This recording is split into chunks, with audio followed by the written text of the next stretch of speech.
جو انسان بدکاری اور بے حیائی کی طرف جاتا ہے نا، یہ فوراً نہیں چلا جاتا.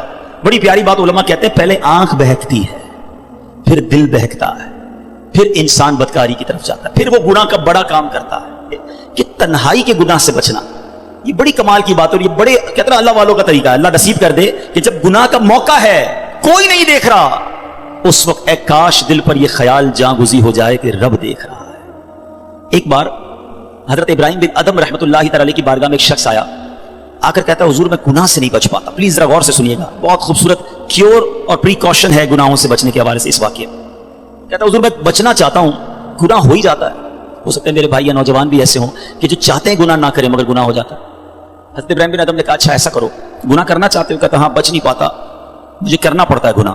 کہا ٹھیک ہے، اب جب بھی تمہارا گناہ کرنے کا جی چاہے نا تو اللہ کا رزق کھانا چھوڑ دینا. کہتا حضور یہ کیسے پاسبل ہے؟ دنیا میں جو کچھ ہے وہ اللہ نے عطا کیا، اس کے بغیر تو جی نہیں سکوں گا. کہا اچھا اب گناہ کرنے کا جی چاہے تو ٹھیک ہے گناہ کر لینا، مگر ایسی جگہ جا کے کرنا جہاں اللہ نہ دیکھ رہا ہو. تو کہتا ہے حضور east west north south every where جدھر بھی جاؤں گا اللہ تو دیکھ رہا ہے نا، وہ اللہ کی کائنات ہے. اچھا ایسا کرو، گناہ کرنا ہے نا کرو، مگر اللہ کی زمین سے اللہ کی کائنات سے نکل کر لو. کہتا ہے میں اس کی ملک اور اس کی ملکیت والی جگہ سے بھی باہر نہیں جا سکتا.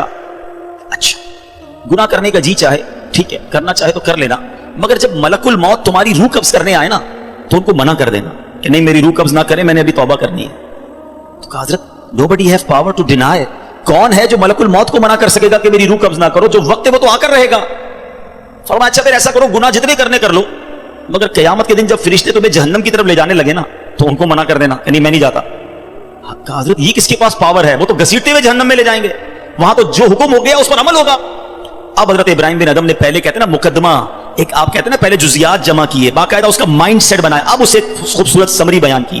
فرماتے بیٹا ایک بات سنو، تم اللہ کا رزق کھانا چھوڑ نہیں سکتے، اللہ کے ملک سے باہر جا نہیں سکتے، مرنے سے پہلے ملک الموت آئے تو ان کو منع نہیں کر سکتے، جہنم کے فرشتے تمہیں عذاب کے لیے لے جائیں تو ان کو بھی روک نہیں سکتے. جب یہ سارے کام نہیں کر سکتے تو پھر ایک کام کر لو، گناہ کرنا ہی چھوڑ دو. پھر وہ بندہ زارو کتار رونے لگا اور کہتا ہے حضرت میں وعدہ کرتا ہوں آج کے بعد گناہ نہیں کروں گا. اے میرے بھائیوں میرے نوجوانوں، میں بہت اچھی طرح جانتا ہوں، میں آپ کی لائف گزار چکا ہوں، میں بھی اسٹوڈنٹ رہا ہوں. یہ لائف بڑی ڈیفیکلٹ ہے، شیطان اس میں بڑا حملہ کرتا ہے، نفس بڑا حملہ کرتا ہے، گناہوں کی طرف بہت کھینچتا ہے. مگر یہ ولیوں کا شیوا ہے کہ وہ جوانی میں عبادت کرے. اللہ کو بڑا پسند ہے وہ نوجوان. اللہ فرشتوں پر فخر فرماتا ہے کہ دیکھو میرا بندہ جوان ہے اور میری عبادت کر رہا ہے. مگر آج جوان کہتا ہے جوانی تو دیوانی ہے، مزے کرنے کے دن ہیں. مولوی صاحب بوڑھا ہونے کے بعد میں اللہ اللہ ہی کروں گا، 40-50 سال کے بعد میں مسجد میں بھی چلا جاؤں گا، میں داڑھی بھی رکھ لوں گا، ابھی تو انجوائے کرنے دو.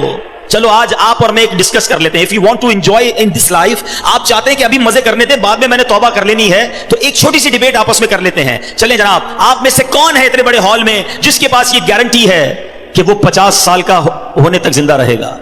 Anybody have guarantee? Nobody has guarantee. 50 سال زندگی مجھے ملے گی، کوئی ہے؟ نہیں ہے. چلیں ایسا کوئی بھائی بیٹھا ہو جو بتائے جو 1 سال میں زندہ رہوں گا؟ Nobody has guarantee for live for 1 year. چلو 1 ہفتہ زندہ رہنے کی گارنٹی ہے، کل صبح تک زندہ رہنے کی گارنٹی ہے. سمجھدار لوگ ہیں، میری بات آپ فالو کر رہے ہیں. اٹ مینز آگاہ اپنی موت سے کوئی بشر نہیں، سامان 100 برس کا ہے، پل کی خبر نہیں. آپ کہتے ہیں میں بوڑھا ہو کے توبہ کر لوں گا، ارے آج دنیا سے میں جا سکتا ہوں اور آج چلا گیا تو اللہ کو کیا جواب دوں گا؟ حرام کرتے ہوئے، شراب پیتے ہوئے، بدکاریاں کرتے ہوئے، گرل فرینڈ اور بوائے فرینڈ بنا کر حرام باتیں کرتے ہوئے کدھر جاؤ گے؟ قبر میں کیا جواب دو گے؟ دیکھیں یہ دنیا تھوڑی ہے، میں نے آپ کو جنت کا ریوارڈ بتایا ہے، وہاں نہ ختم ہونے والی نعمتیں ہیں. دنیا کی ایکسپائری ڈیٹ ہے، we have to go from this world. ہم سب نے دنیا سے جانا ہے، مگر جنت میں جو چلا گیا اسے موت نہیں آنی ہے. ہم فیہا خالدون، قرآن کا وعدہ ہے کہ ہمیشہ ہمیشہ جنت میں رہیں گے. تو کیوں نہ میں اس ریوارڈ کی تیاری کروں؟ یہاں نفس کہے گا تھوڑی دوستی کر لے، نفس کہے گا تھوڑی بری چیزیں دیکھ لے، انٹرنیٹ پر نئی فلم آئی ہے، فلاں جگہ کانسرٹ ہو رہا ہے، ارے سارے دوست نشہ کر رہے ہیں، تو بھی تھوڑے سے سپ لگا لے. آج اپنے آپ کو روکنا ہے، مجھے دنیا کی گندی شراب نہیں پینی، مجھے جنت کی پاکیزہ شراب پینی ہے. مجھے دنیا کی بے حیائی نہیں کرنی، گندی عورتوں اور لڑکیوں کی طرف نہیں جانا ہے. میری بہنیں اگر سن رہی ہیں وہ نیت کریں کہ ہم پردہ کریں گے، ہم بوائے فرینڈ کی طرف نہیں جائیں گے، انشاءاللہ ہم جنت کی نعمتیں حاصل کریں گے، جنت کا گھر حاصل کریں گے. یہ تھوڑی سی زندگی صبر سے گزار لو، تھوڑی سی زندگی توبہ کر لو. آج تھوڑی دیر ہال فل ہو گیا ہے، مجھے بھی پسینہ آ رہا ہے، آپ کو بھی گرمی لگ رہی ہوگی، مگر مجھے بتائیے قیامت کے دن گرمی کیسی ہوگی؟ جب 50,000 سال کا دن ہوگا، سورج 1.25 میل پر ہوگا، زمین تانبے کی ہوگی، دیر از نو شیڈو، اللہ کے عرش کے سوا پوری قیامت کے دن کوئی سایہ نہ ہوگا. سبحان اللہ. نبی پاک فرماتے ہیں جس دن اللہ کے عرش کے سوا کوئی سایہ نہ ہوگا, چند خوش نصیب ایسے ہوں گے جنہیں اللہ کے عرش کا سایہ نصیب کیا جائے گا. ان 7 قسم کے لوگوں میں ایک قسم وہ ہے کہ وہ نوجوان جس کی جوانی عبادت میں گزری, قیامت کے دن اللہ کے عرش کا سایہ نصیب ہوگا. پلیز اپنی جوانی کو بچا لو. ایک بزرگ تھے, 100 سال عمر ہو گئی, ان کی آنکھیں بھی صحیح, ان کے دانت بھی صحیح, ان کی سماعت بھی صحیح, ایوری تھنگ پرفیکٹ, جوان. لوگوں نے کہا حضور 100 سال میں تو بندہ بستر سے لگ جاتا ہے, your every part of the body is perfect, یہ کیسے پاسبل ہے؟ کمال کا جواب دیا.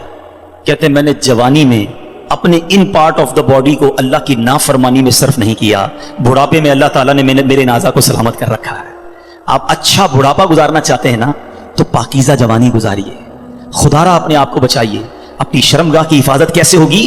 جب آپ حرام دیکھنا بند کریں گے. سرما لگاتے ہوں گے آپ, ٹھیک ہے, سرما لگاتے وقت ہاتھ کانپتا ہے کہ یار تھوڑا سا احتیاط سے لگانا ہے, کہیں آنکھ میں سلائی نہ لگ جائے. اتنی نازک ہے میری اور آپ کی آنکھیں. موٹر سائیکل پر تو جاتے ہیں, کبھی کبھی کچرا آنکھ میں آ جائے, لال ہو جاتی, سرخ ہو جاتی آنکھ. ٹرائی ٹو انڈرسٹینڈ, اتنی نازک آنکھیں ہیں, اور ان آنکھوں کو جو حرام سے فل کر رہا ہے, روزانہ انٹرنیٹ پر نہ جانے کیا کیا دیکھ رہا ہے. حدیث پاک کا مضمون ہے جو اپنی آنکھوں کو حرام سے بھرتا ہے, قیامت کے دن ان کی آنکھوں میں جہنم کی آگ ڈالی جائے گی. کیسے برداشت کریں؟ ہم بہت کمزور ہیں میرے بھائیوں, خدا را توبہ کر لیجیے. اور ہم اللہ سے دعا کرتے ہیں کہ مولا کمزور ہیں, گناہ گار ہیں, بڑی خطائیں ہو گئی ہیں, مالک تیرے دربار میں حاضر ہو گئے ہیں. اللہ پچھلے گناہ معاف کر دے اور اگلی زندگی اچھی عطا کر دے, ہمیں نیک بنا دے. ہم آ جاتے ہیں شیطان کے واروں میں, کمزور ہیں. مالک تو طاقتور ہے, ہماری مدد کر, ہمیں حرام دیکھنے سے بچا, ہمیں حرام سننے سے بچا, ہمیں حرام بولنے سے بچا, ہمیں اپنی اعضاء کو حرام کاریوں سے بچانا نصیب فرما. اور جن خوش نصیبوں کو نبی پاک نے جنت کی گارنٹی دی ہے, اے اللہ ان خوش نصیبوں میں ہمیں بھی شامل فرما لے. یہ بدکاری کتنا برا گناہ ہے. یہ جو لوگ حرام کاری کی طرف جاتے ہیں تھوڑی سی انجوائمنٹ کے لیے, ایسے پروگرامز میں جانا جو آپ کا دل اس طرف لے جائیں حرام کاری کی طرف, ہمیں پہلے پریکاشن کرنی ہوگی کہ تاکہ ہم اس طرف نہ جائیں اور اپنے آپ کو بچا لیں. تو آج میرا میسج یہی ہے, آج میرا پیغام یہی ہے کہ خدا را اپنی زبان کی حفاظت کریں, اپنی آنکھوں کی حفاظت کریں, اپنی پاکیزگی کی حفاظت کریں, نہ جائیں حرام کاریوں کی طرف. اب اس میں بہت بڑا پرابلم پتہ ہے کیا ہے؟ یہ باتیں سن کر ہو سکتا ہے, I'm not sure کہ سب کا ذہن بن رہا ہو, مگر ایسے سعادت مند بھی ہوں گے جن کا یہ ذہن بن رہا ہوگا کہ یہ ٹھیک بات کر رہے ہیں, مجھے اکیلے قبر میں جانا ہے اور اپنی کرنی کا جواب اکیلے ہی دینا ہے. اب اگر مجھے اپنی قبر روشن کرنی ہے تو مجھے ان گناہوں سے بچنا ہوگا. یاد رکھو, جس طرح فیوچر برائٹ کے بارے میں سوچتے ہو نا کہ برائٹ فیوچر ہو جائے, کبھی برائٹ گریو کے بارے میں سوچا میری قبر بھی برائٹ ہو جائے؟ کیونکہ قبر 2 طرح کی ہوگی. There are only 2 types of graves. رسول اللہ صلی اللہ علیہ وسلم فرماتے ہیں قبر 2 طرح کی ہوتی ہے, حدیث پاک کا مضمون ہے, یا تو جنت کا باغ یا دوزخ کا گھڑا. Now it's up to you which type of grave you like to live. کتنے سال قیامت تک کے لیے اس قبر میں رہو گے اور کیسے رہو گے؟ جہنم کے گھڑے میں, سانپ اور بچھوؤں میں, یا جنت کے باغ میں؟ یہ آپ نے ڈیسائیڈ کرنا ہے. اب پرابلم کیا ہے کہ اس طرح کی سپیچز, اس طرح کے پروگرامز دل پر اثر کرتے ہیں, مگر جب یہاں سے فارغ ہوں گے تو وہی دوست ہیں, وہی گیدرنگ ہے. یار چھوڑو یار, مولوی صاحب تو ڈرانے والی باتیں کر رہے تھے, پھر چلتے ہیں انجوائے کرتے ہیں. اب بندہ کہ یار میں ذرا نماز پڑھنے جا رہا ہوں, ارے کیا مولوی ہو گیا ہے, بار بار نماز پڑھ رہا ہے. ایسے دوست جو ہے نا وہ ہمیں نیک نہیں بننے دیں گے. اگر آپ کا یہ ذہن بن گیا ہے کہ میں نے نیک بننا ہے, اللہ کو راضی کر کے جنت میں جانا ہے. آپ پڑھائی کے لیے کیا کرتے ہیں؟ کیا آپ نے اگر اچھے مارکس لینے ہیں تو ان ڈل دوستوں کے ساتھ بیٹھتے ہیں جو پڑھتے نہیں ہیں, یا آپ ان لوگوں کو ڈھونڈتے ہیں جو پڑھاکو ہوتے ہیں, جن کے پاس نوٹس بنے ہوئے ہوتے ہیں, یار ان کے ساتھ بیٹھوں گا تو اچھی سبق کی تیاری ہو جائے گی, یہ اچھے اسٹوڈنٹ سے میں بھی اچھا بن جاؤں گا. دنیا میں جب آپ کو یہ پتا ہے کہ اچھوں کی صحبت اچھا بناتی ہے, تو اگر آخرت کی تیاری کرنی ہے نا میرے بھائیوں, میرے اسلامی بھائیوں, تو آپ کو نیکوں کی صحبت اختیار کرنی ہے. وہ دوست کس کام کے جو نماز پڑھنے پر میرا مذاق ہو رہا ہے؟ مجھے تو وہ دوست چاہیے کہ میں نماز کے لیے نہ جاؤں تو مجھے یاد دلائے کہ بھائی چل دونوں بھائی نماز پڑھتے ہیں, جنت میں جانا ہے. خدا را ایسی کمپنی ڈھونڈو, اس کمپنی سے اپنے آپ کو بچائیے.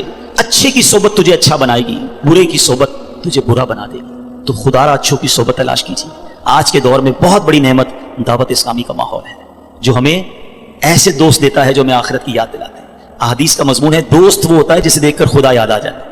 بتائیے کوئی ایسا دوست ہے ہمارے پاس جس کو دیکھ کر خدا یاد آ جائے؟ ہمارے دوستوں کو دیکھ کر تو سنیما یاد آتا ہے, کانسرٹ یاد آتا ہے, عجیب و غریب باتیں یاد آتی ہیں. ایسے دوست کس کام کے جو نہ دنیا میں میرے کام آئے اور مرنے کے بعد میری قبر پر آ کر فاتحہ بھی نہ پڑھ سکیں.